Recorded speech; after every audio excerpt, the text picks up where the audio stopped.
Solo se ama lo que se conoce. A fondo con nuestro invitado del día. Planeta Vivo, porque somos parte de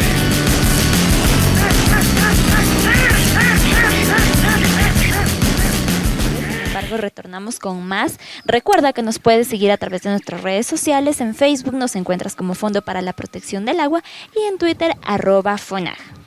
Amigos, ¿cómo están? Como les comentamos al inicio del programa, el día de hoy tenemos un invitado especial. Se trata del ingeniero Camilo González y él ya está con nosotros. Camilo, buenas tardes, ¿cómo estás? Buenas tardes, un gusto saludarles.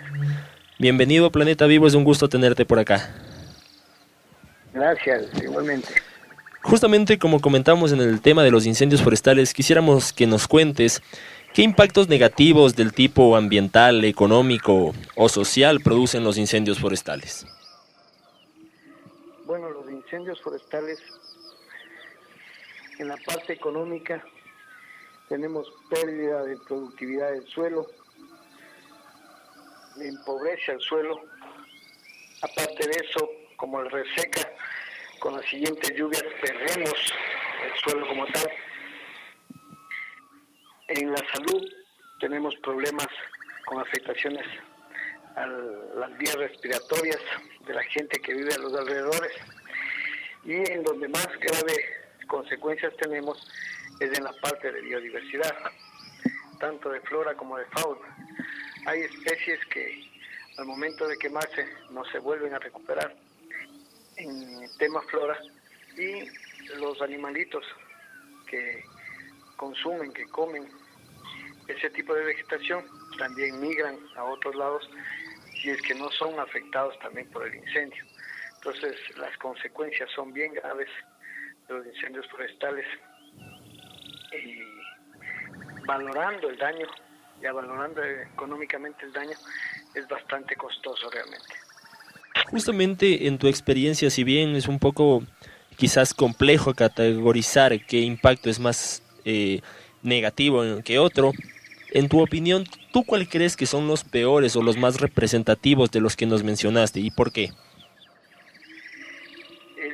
El impacto, como decía, dando énfasis al impacto en la biodiversidad, porque como decía, el tema de pérdida de especies o migración de especies tanto de flora como de fauna han permitido y han dejado que especies pioneras invadan esos espacios que tenían como biodiversidad los bosques andinos, ¿no es cierto? Tomando en cuenta que un bosque andino también constituye el páramo, una estructura andina también del páramo. Entonces, si vemos el bosque, aparte de la fragilidad que de por sí tiene el bosque andino por el lento crecimiento, nos encontramos también que las especies pioneras, las especies que más se adaptan, van ocupando el espacio de otras especies que por sus características necesitan tiempo para... Un ejemplo de una especie pionera es una especie de suro, que principalmente en las zonas del noroccidente de Pichincha invaden y ocupan los espacios de otras especies al momento de que fue incendiado el terreno, y tanto es así que se fortalecen al momento de volverles a quemar para erradicarles. Entonces los incendios benefician al comportamiento de esas especies luego de un incendio, ¿no? Entonces la pérdida de diversidad de especies en esa área es muy grande, ¿no? Interesante todo lo que nos cuenta sobre la invasión de las especies pioneras. André, no sé, capaz tú tienes otra pregunta. Claro, Dieguito. Camilo, cuéntenos, ¿qué tan fácil es remediar los estragos que dejan los incendios forestales?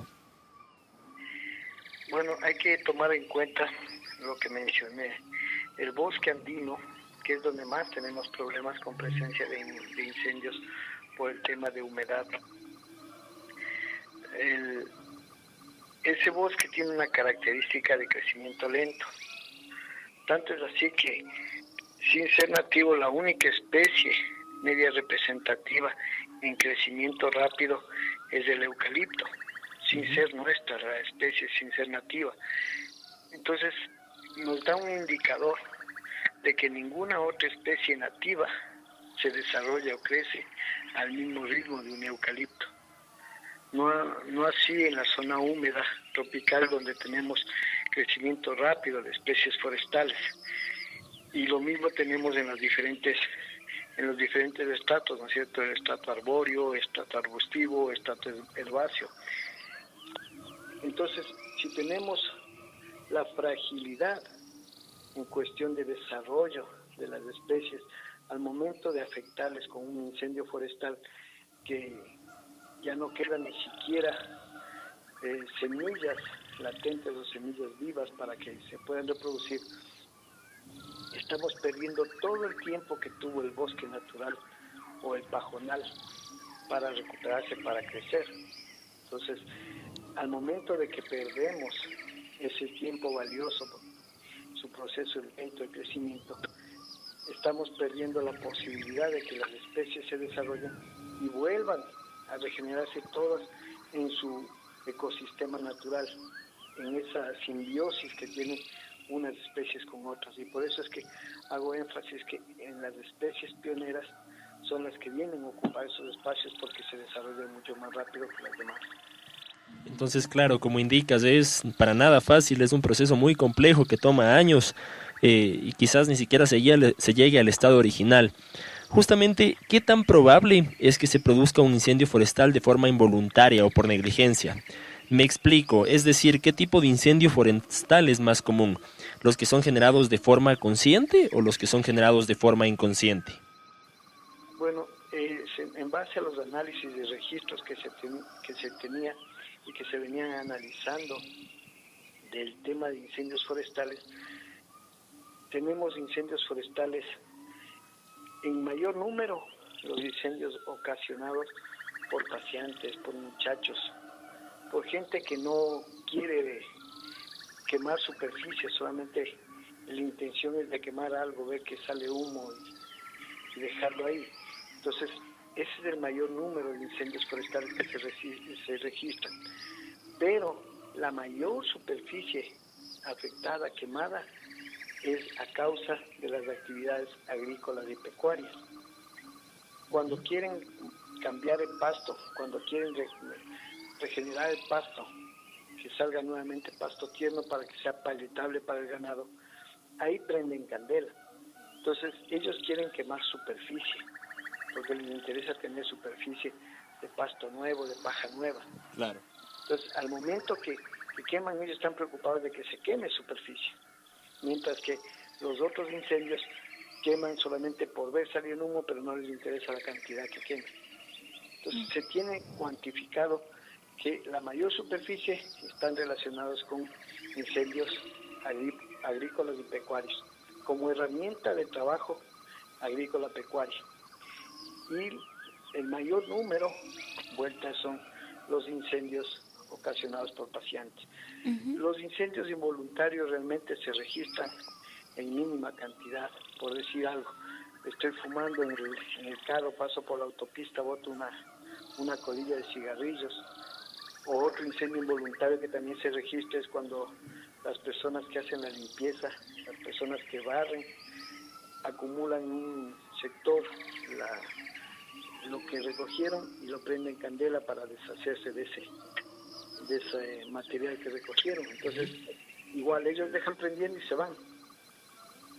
Y provocan incendios, que son los que se pueden visualizar cuando uno está cerca de una carretera y ve que de dónde nació el incendio se determina que fue a causa de eso. Muy interesante esta diferencia que indicas entre la superficie y por las prácticas agrícolas y los incendios que son generados de forma consciente. André, tú tenías otra pregunta.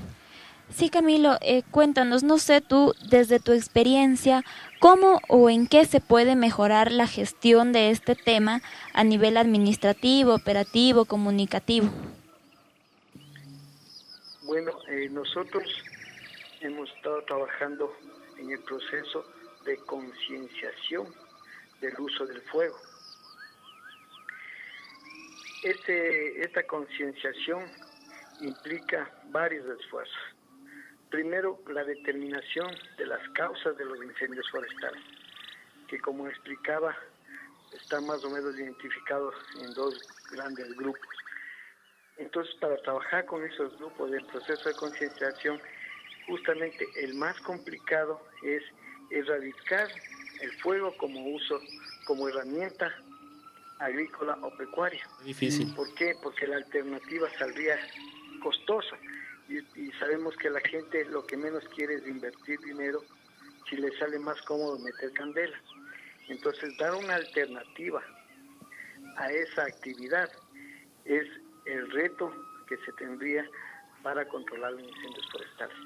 Porque si lo utilizamos como herramienta económica al fuego, tendríamos que generar una propuesta, una alternativa, asimismo rentable y de fácil acceso, para que cambiemos la cultura y la tradición de uso del fuego para trabajos agrícolas y pecuarios. Sí, ¿no? Tal como dice la frase que no hay que jugar con fuego, literal. Sería interesante que se logre cambiar esta visión de utilizarle al fuego como un recurso para las prácticas agrícolas y que tengamos una mayor conciencia en cómo utilizarlo. Finalmente, en relación a este tema, entonces, ¿qué podemos hacer los ciudadanos comunes para contribuir a la prevención y mitigación, por qué no, de los incendios forestales?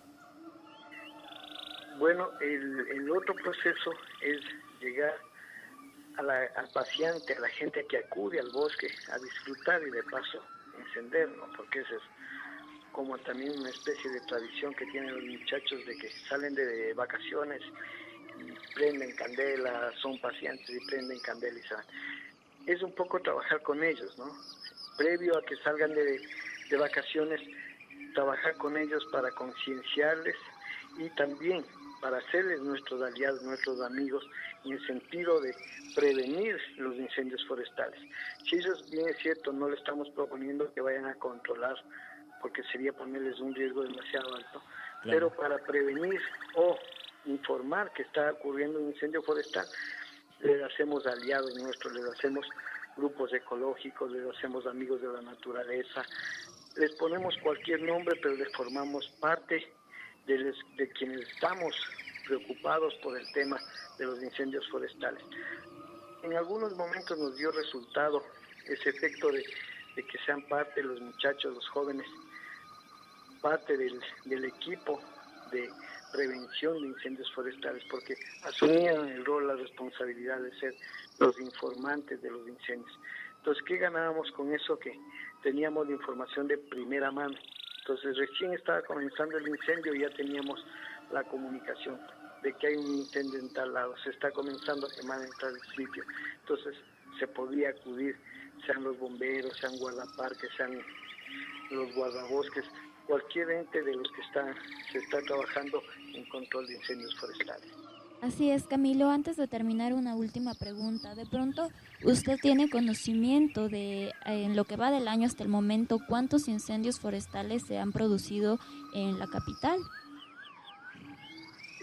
Realmente no tengo el dato, porque hay un pequeño problema de que como las etapas de invierno y verano han cambiado bastante, si podemos anotar, recién este último mes, casi a finales de julio y los primeros días de agosto, es que comenzó nuevamente la época de verano como tal.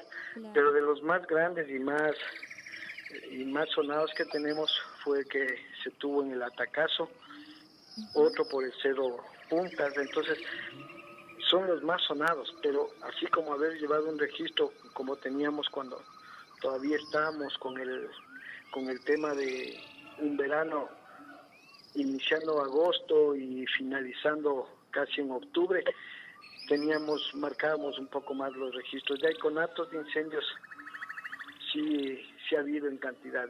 ¿A qué llamamos conato de incendio? Al que inició y fue atendido prontamente por cualquiera de los grupos que estamos conformando un 911, ¿no? Sin necesidad de ser parte del 911, pero actuamos en el tema de incendios forestales. Claro, así es. Muchísimas gracias, Camilo, por haber sido parte hoy de Planeta Vivo. Gracias también por su valioso aporte en este tema tan importante que es los incendios forestales, ¿no? Le agradecemos mucho y por supuesto le comprometemos a que en una próxima oportunidad nos acompañe acá personalmente y pues esperemos que en lo que va de este año ya no se produzcan más incendios forestales. Ok, un gusto, un abrazo para ustedes y muy buen trabajo el que están haciendo. Muchas Muchas gracias, gracias. Camilo. Que tengas una buena tarde. Hasta otra oportunidad. Gracias. Hasta luego. ¿Y si te lavas los dientes con un vaso? ¡No lo puedo creer! ¡Un oso! ¡Y habla! Amiguita, he venido desde los páramos para contarte que cada vez que te lavas los dientes se gasta de 3 a 20 litros de agua. Y si cierras el grifo, estarás ahorrando el agua que baja limpia y abundante desde los páramos, mi hogar y el de muchas especies más. Recuerda que si dejas abierto el grifo, pierdes más que agua. Apúntate al ahorro. Porque todos estamos Juntos por el agua.